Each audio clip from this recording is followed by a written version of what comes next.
कहानियाँ नई नई सीख देती है। बच्चों में अगर अच्छे अच्छे संस्कार सीखने हो तो कहानियाँ सबसे अच्छा जरिया बन सकती है।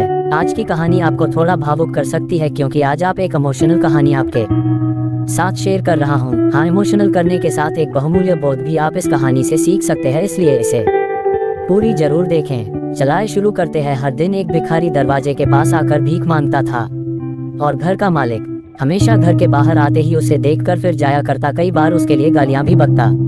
वो कहता, तू जिंदा ही क्यों, मर क्यों नहीं जाता, पूरी जिंदगी ऐसे ही भीख मांगेगा क्या, धरती का बोझ क्यों बना बैठा है। और कभी कभी उस भिखारी को गुस्से में वह धक्का भी मार दिया करता।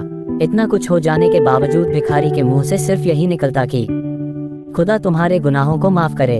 एक बार सेठ को धंधे में बड़ा नुकसान होने की खबर मिली। सेठ बहुत परेशान था कि तभी उसके दरवाजे पर वही भिखारी आया। गुस्से में अपना आपा खोते हुए सेठ ने उस भिखारी को पत्थर दे मारा। पत्थर लगने के कारण भिखारी का सर फूट गया और उसके सर से खून बहने लगा। फिर भी दर्द से कराहते हुए भिखारी ने इतना ही कहा, खुदा तुम्हारे गुनाहों को माफ करे। भिखारी वहां से चला गया। सेठ सोच में पड़ गया। भिखारी को पत्थर मारा, फिर भी उसने सिर्फ दुआ की। सेठ का गुस्सा शांत हुआ। सेठ का मन शांत हुआ भिखारी का रहस्य जानने के लिए। सेठ ने भिखारी का पीछा करना शुरू कर दिया। भिखारी जहाँ जहाँ जाता सेठ उसके पीछे जाता। सेठ ने देखा कि कोई उसको खाना देता, कोई उसको मारता, कोई अपमानित करता तो कोई गाली देता। लोग भिखारी के साथ चाहे जैसा व्यवहार करते, लेकिन भिखारी सबके लिए एक ही दुआ करता, खुदा तुम्हारे गुनाहों को माफ करें। अब रात होने को आई थी। भिखारी अपने घर जाने के लिए लौटा। वो अपने घर पहुंच गया, लेकिन सेठ अब भी उसका पीछा कर ही रहा था।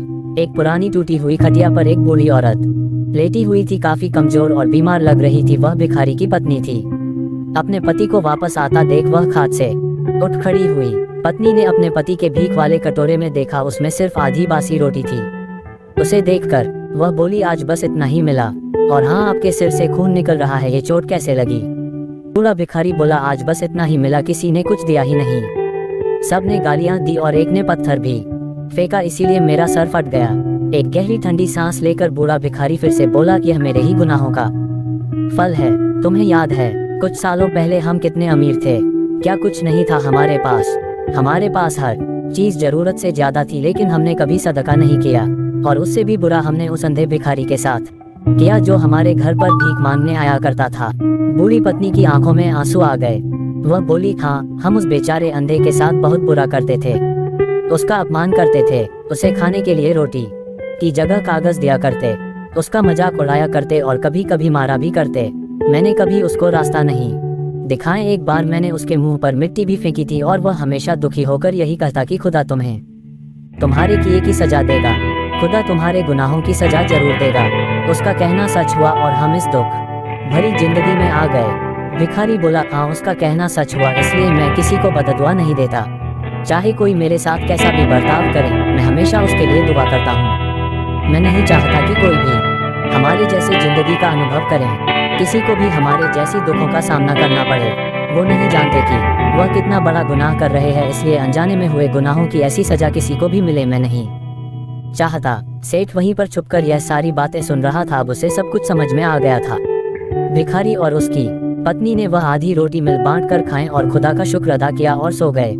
अगले दिन बूढ़ा भिखारी फिर से भीख मांगने गया। सेठ के घर के पास जाते हैं। सेठ ने पहले से गर्म रोटियां उसके लिए निकाल कर रखी थी। उसे देते हुए सेठ ने बोला, माफ कर दीजिए बाबा, मुझसे बहुत बड़ी गलती हो गई। बूढ़ा भिखारी बोला, खुदा तेरा भला करे। इतना कहकर वह आगे निकल गया।